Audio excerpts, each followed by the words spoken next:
Hey, what's up? Welcome to another episode of Hemisphere, a podcast by Farai Gutora. I'm Farai Gutora. And this is an impromptu, there it is, podcast.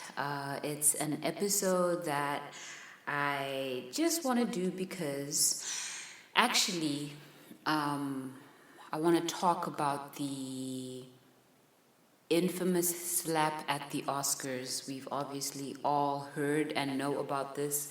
At this point, it's been, a month since that happened? Maybe a little over a month now. I know for sure it was the beginning of April. And for a good 3 weeks, maybe even 4 weeks, it seemed that was the only thing anyone could talk about, myself included. And I did a huge no, something that I promised myself. So a little bit of context here before I dive into the slap. I started this podcast so I could give more nuanced takes, so I could express myself in a more rounded and complete way, with context, with facts when they apply, and just have this be a space where I'm not just reacting to a headline, but giving more nuance, because it's so easy just to fire off a tweet, fire off a post, and there'd be a lot of things that don't get covered, a lot of context that you don't address in your status update or in your tweet, because there's only a certain number of characters, or people's attention span is only so long. That's legitimate. And so one of my main reasons for doing Hemisphere was so that I could talk about things that, any old thing, as usual, as I do on this show, but with context, with more depth. Seems extreme for what I know what this podcast is, okay? I sit here and I chat my shit. I'm barely doing anything philosophical or noteworthy to a great extent.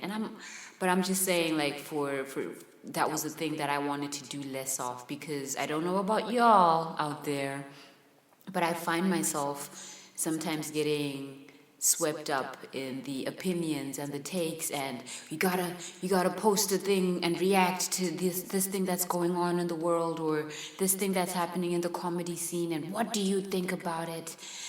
And just feeling exhausted by that, feeling exhausted by the lengthy rants that in the past more so, but every now and then, particularly like it popped up again on the slap incident. But I was just like getting so just over the writing things out on social media, like writing out my opinions on whatever happens to be going on in the world. I was like, let me put that shit in a podcast, put some music and some special effects. That's different than just firing off some tweets. Different, not better. Okay, so now that that's out the way, this is one of those free-form casts. This is one of those free-form episodes, rather. And, granted, that's the whole show for the most part, but I usually have some notes and some things to guide me before I start, and then I just kind of go off of that. But talking about this incident, I want to address it.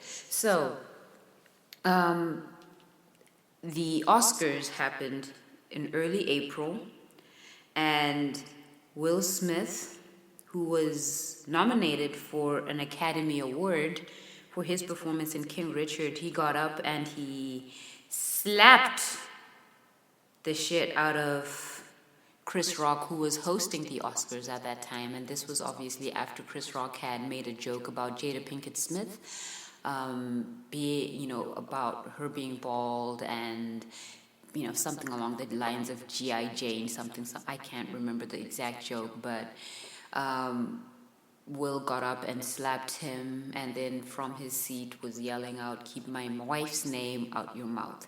And of course the whole internet was abuzz, on fire even, myself included. And my take, as all this was happening, why don't I just read some of what I'll read one of the posts, a couple of the posts that I made on Facebook on my personal page. Save it for the roast of Jada Pinkett Smith guy. And there was also this one, and I'll tie it all together hopefully. Don't get cheap laughs at my expense in a room full of people who have no idea what it's like to be a person like me, is what I feel about this. That is the root of my anger. The slap, and if it shouldn't have happened, is a non-issue for me. Solidarity to my race is more important than some chuckles in a space dominated by white people. And now I'm done with this for real. So that was the more spicy of the posts that I made regarding this.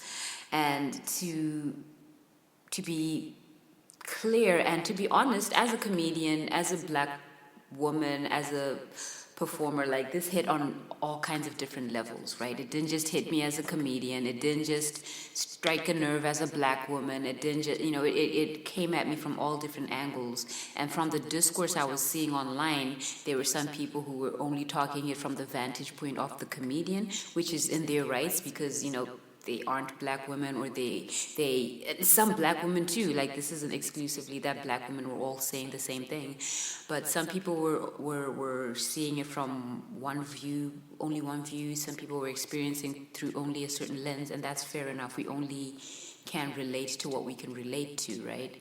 But for me, my position on it was, while I don't condone violence, and as a performer, as a comedian, I wouldn't want someone running up on me and being violent towards me. Hell, I can't fucking stand hecklers. Like, don't shout out things and make me feel all scared and anxious on stage because I gotta get out of my set and address you and what the fuck you're doing. Like, I'm not about it. I'm not a fan. So I do acknowledge that is a fucked up dynamic that comedians or performers of any sort have to face from time to time. I mean, look at just last night rather, Dave Chappelle was attacked on stage, and the person who attacked him, unfortunately or fortunately, depends where you stand, he got the shit beat out of him by security. So I'm not at all saying have a field day on these performers. Fuck no. But I am saying there is, for me, how I took this was, here's Chris Rock, a black comedian who's very successful, has been very successful for a long time, has made so many movies, so many comedy specials, and a whole documentary specifically about hair, black people's hair, and the documentary was entitled Good Hair. I watched it a long time ago, and bits and pieces of it still linger in my mind, but I haven't watched it recently. But I do remember it being a very just intimate look into the black hair experience, and oftentimes it might be something that people wonder about, like, oh, what's the big deal? All you're obsessed with race, you carry on about this and that. But I think if you are a non-black person, if you could for a minute try, you won't always succeed, but try to see things from the vantage point of the black person who has been born and raised in a country, and this isn't exclusive to America because you can probably find this in so many other parts of the world, so I'm not singling out America, but this is something that happened in these United States. So here we go. Black people haven't always been loved, y'all. I don't know how else to say it. Definitely have borne the brunt of a lot of shit, have been on the receiving end of a lot of shit. Our features have never been good enough. For a very long time, we were caricatures, we were ugly, told that your noses are too big, your lips, your asses, your bodies, ugh, the hair, what the fuck is that? Get you some straight hair. Income, all the products, straightening products, creams, and this and that. And they're usually very harsh chemicals that, you know, you apply to change your appearance, because that hair is just not gonna do what you feel it should do on its own. Like your natural hair, let me speak for myself, my natural hair is not ever going to appear as a Caucasian woman's hair. That's just not ever going to, I have to do drastic things to it, dangerous things to it, in order for it to be, quote unquote, European looking. And why is that even the standard? Why should I have to use excruciatingly difficult and painful methods to appear a certain way? And for a very long time, centuries even, black people fought against this. And it hasn't always been successful. There are people who do not prefer to have their hair natural, or, you know, in the state that it just naturally comes out of their head, because they prefer it a certain way. And I'm not here to pick on the black and what kind of black person you are and how you wear your hair. It's, again, like I said, there is so much connected to this. There is the upbringing where you might have been told you better stay out the sun or else you're going to get even more dark, and don't nobody want that, to let's get you to the salon, your hair, you know, that natural hair, the nappy hair is starting to show again. Let's go get that relaxed and permed and get you looking right again. Because, you know, and the implication being that in your natural state you aren't okay. So all of that background, all of that context, that's also how I'm seeing this. It's not just strictly coming from just one perspective as a comedian. So I'm looking at this as comedian, as black person with natural hair. In addition to that, Jada Pinkett Smith, I don't know if Chris Rock would have known this. I certainly didn't. Again, I don't necessarily keep up with Jada Pinkett Smith nor her health issues, but it turns out that she has alopecia, and so that is just, you know, her hair, there is hair loss, and the hair doesn't grow quite as prominently or at all. You know, different cases, you know, and the severity and the stages of the alopecia all vary. But so this also has been a thing that black women specifically, because the emphasis on beauty is often on women. Men have different kinds of pressure. You know, it's not necessarily like be beautiful, be physically appealing, and do it with features that are unnatural or unfamiliar to you. Black men have different pressures. And so for women, you know, your femininity is so often tied to your hair. Your personhood, your worth is so tied to your hair. And when you don't have hair, then it's often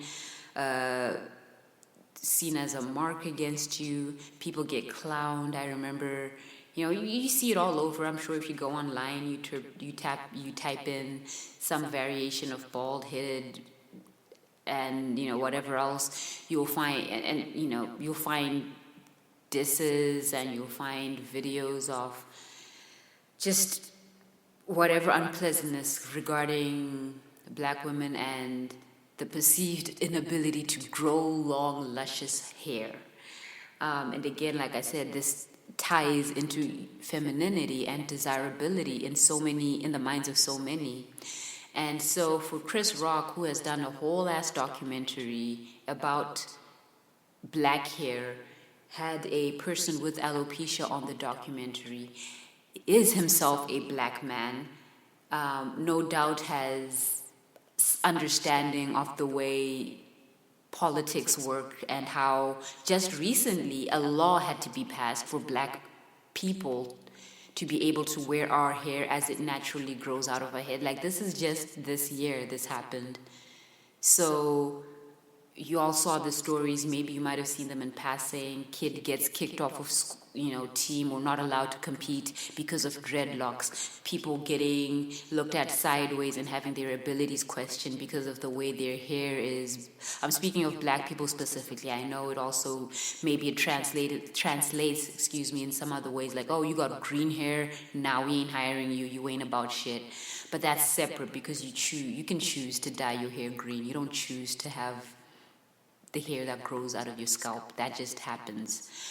So a little bit different, but yes, same discrimination. So my disappointment with Chris Rock was knowing all of this, being a black person, he still, on this global stage to a predominantly white audience who've never had to experience these things about their hair. Maybe you've had other issues about your own hair, but it's not, there isn't a whole system saying people with red hair or ginger heads are fucking terrible and y'all need to change that shit. There isn't a pervasive culture of, oh, if your hair is like such and such as it's not the same. Like I said with the green hair example, there might be instances, but it's not really the same thing. And my disappointment and thus my okayness with the slap was yet again another black man making a mockery of a black woman on stage. And is it the worst thing in the world? Are there bigger issues? Have other groups of people been made fun of? Yes, yes, and yes. Can we all grow thicker skin and listen to things that upset us? Absolutely, yes. I just feel personally that this was it touched me a certain way. I don't want to say triggered because I didn't melt down. But I will say that it did affect me because it reminded me of, and I will wrap this up shortly because this is meant to be just an impromptu episode, off the cuff and whatnot. But another issue that did come up in my, as I was thinking about this and like all the issues that created why I was upset when this happened is